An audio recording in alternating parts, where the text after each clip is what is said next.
Hey, if you're watching this, you're thinking about or you've just started your NEBOSH General Certificate, either national or international, and I'm going to give you some top tips on how to make a success of the whole thing rather than making it a complete bloody car crash. Tip 1 is choose your NEBOSH course provider very carefully. And in this video right here, somewhere here or there, you will have a video on 10 red flags to watch out for when choosing your course provider.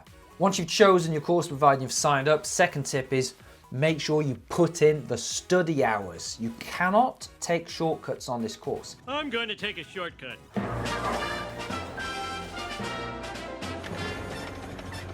NEBOSH recommend a total of 108 study hours. In a classroom, that's 2 weeks of classroom training, plus an extra week of personal study time.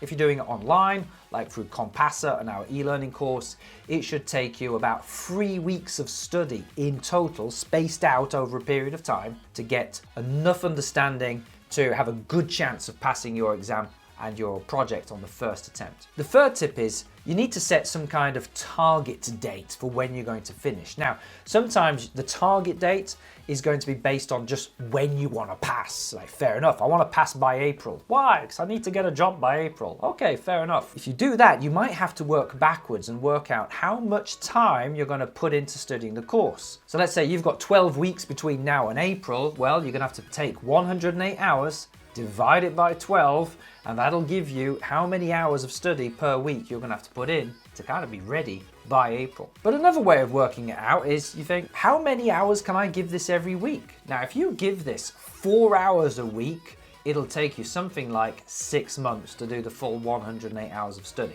You know, maybe 3 hours during the week and then maybe a half a day, 5 hours on a weekend, that's 8 hours. Maybe you can get this course done within 3 months. So, tip is set a target date and work out how much time you need to or you can put into achieving that target date. Tip number 4 is to then put that study time into your diary and block it out.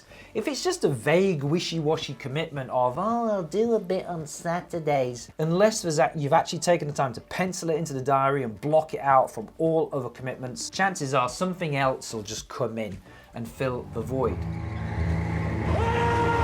So you might want to think about, can you study at your lunch break? Can you study some evenings? Can you get some childcare or get your spouse or someone to look after your kids or take care of some commitments?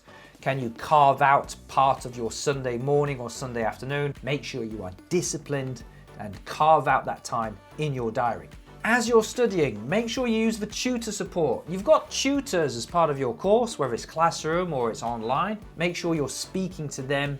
Make sure you're asking them about exam technique and make use of the various resources that you've got. Now, resources might include things like downloadable PDF documents, or it could be MP3s, or it could be a study book.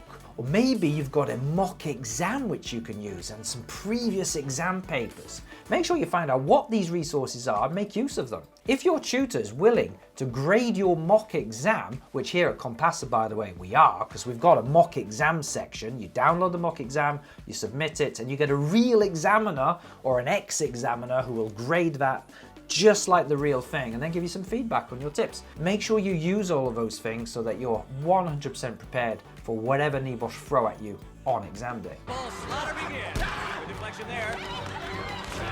Hang on, and another one. 3 balls at once, who knew?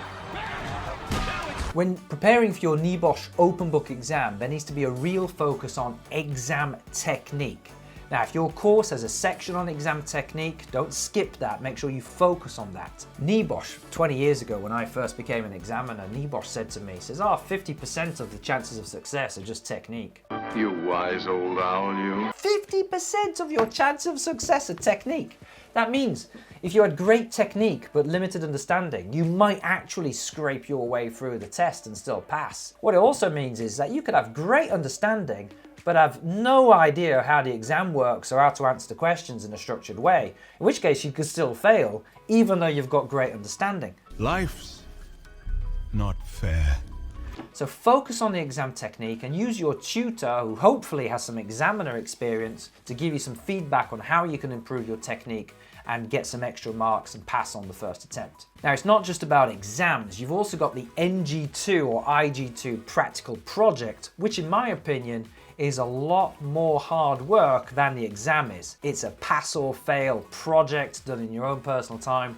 One stupid mistake and you could fail the whole damn thing. So if there's a bit of prep here, make sure you use your tutor to discuss the choice of the workplace that you're basing the project on, and make sure you discuss with them your choice of hazards and hazard categories which you're going to use as part of the risk assessment piece of the project. Little errors around the risk assessments and the hazard categories can cost you in the long run. What's this gonna cost us, Brian? A lot. So make sure you have that full discussion up front before you put in a significant amount of work. Now, when you're doing the NG2 practical project, you'll find that on the template document, there are bullet points in every box and you need to use those.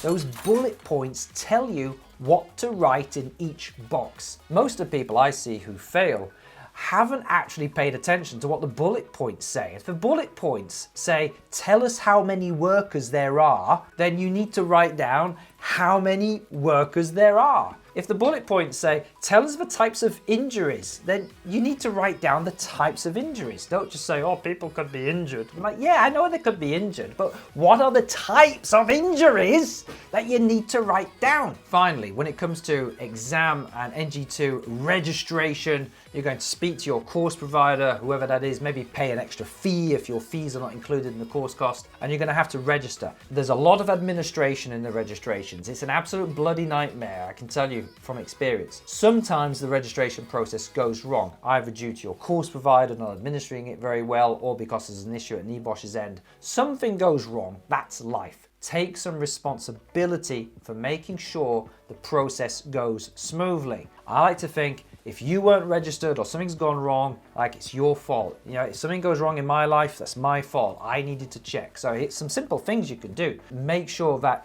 you have received the login details for the NEBOSH website. And if you don't receive them within a couple of weeks of your exam, chase your course provider to make sure that they're on their way. If you don't get a letter or an email from NEBOSH confirming you're registered, chase your course provider to find out where that is. If you don't know when the exam is or what the date is or when you're due to submit things and all of that stuff, make sure you speak to your course provider to find out when is the exam, what's the deadline for submitting my NG2 project. Take some responsibility for finding out and checking that everything has been done, and hopefully your assessment process will be perfectly smooth. There we are, those are top tips from me, Will Taylor at Compassa, on how to make a success of your NEBOSH General Certificate. If you're a student of mine and you've got any questions about any of this works, well, all the information is on our e-learning platform, but you can also email me directly at will@compasswithme.co.uk.